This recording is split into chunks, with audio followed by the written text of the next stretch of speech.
এখানে প্রায় 3 বছর ধরে পড়ালেখা করছি। আমি এই মাদ্রাসায় আসার পর থেকে দেখলাম যে এই মাদ্রাসার পরিবেশ অনেক সুন্দর।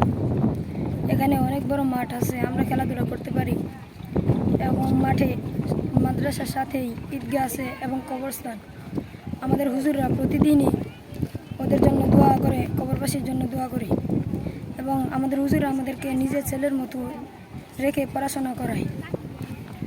এই মাদ্রাসার খাবার দাবার অনেক ভালো, ইনশাল্লাহ অন্য মাদ্রাসা থেকে অনেক ভালো এই মাদ্রাসায়, এবং কি পড়ালেখার মানও অনেক ভালো। আমরা এখানে সহজে থাকতে পারি, আমাদের অনেক ভালো লাগে। তোমার বাসা কোথায়? আমার বাসা এই পাশের এলাকায়, চরবাসানি গ্রামেই। পুরানচর। আচ্ছা, ধন্যবাদ। আমি অধ্যাপক ডাক্তার এবিএম মাহবুবুর রহমান, বিভাগীয় প্রধান সার্জারি বিভাগ, খাজি ইউনুস আলী মেডিকেল কলেজ। আর আমি এই এলাকারই সন্তান। আর আমার আব্বা এই মাদ্রাসার প্রতিষ্ঠাতা মরহুম ইঞ্জিনিয়ার নুর রহমান সাহেব। আমি ওনারা বর্তমানে এখন মাদ্রাসার মোতোয়াল্লি বা নির্বাহী প্রধান হিসেবে দায়িত্ব পালন করছি।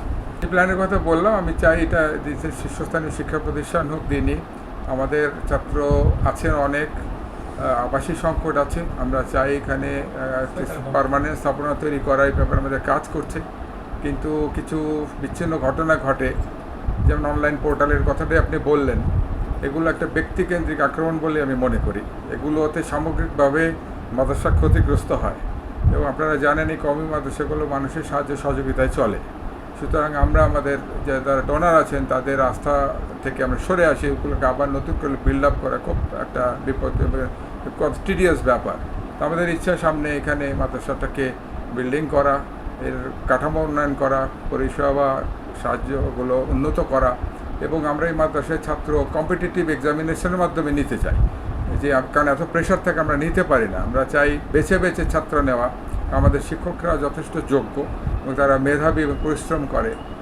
আমাদের রেজাল্ট সবসময় ভালো এবং নরসিংদী জেলায় এটা অন্যতম শীর্ষস্থানীয় মাদ্রাসা লেখাপড়ার পরিপ্রেক্ষিতে। এবারও আমাদের দুটো ছেলে পুরো বাংলাদেশে হাফিজ বিভাগে প্রথম স্থান অধিকার করেছে। এটা এমনি হয় নাই, সবার সমালোচিত প্রচেষ্টা হয়েছে। এটা আরও উন্নতি হোক, এ ব্যাপারে আমি এলাকাবাসীর সাহায্য চাই এবং আল্লাহ আমাদের সাহায্য করুন।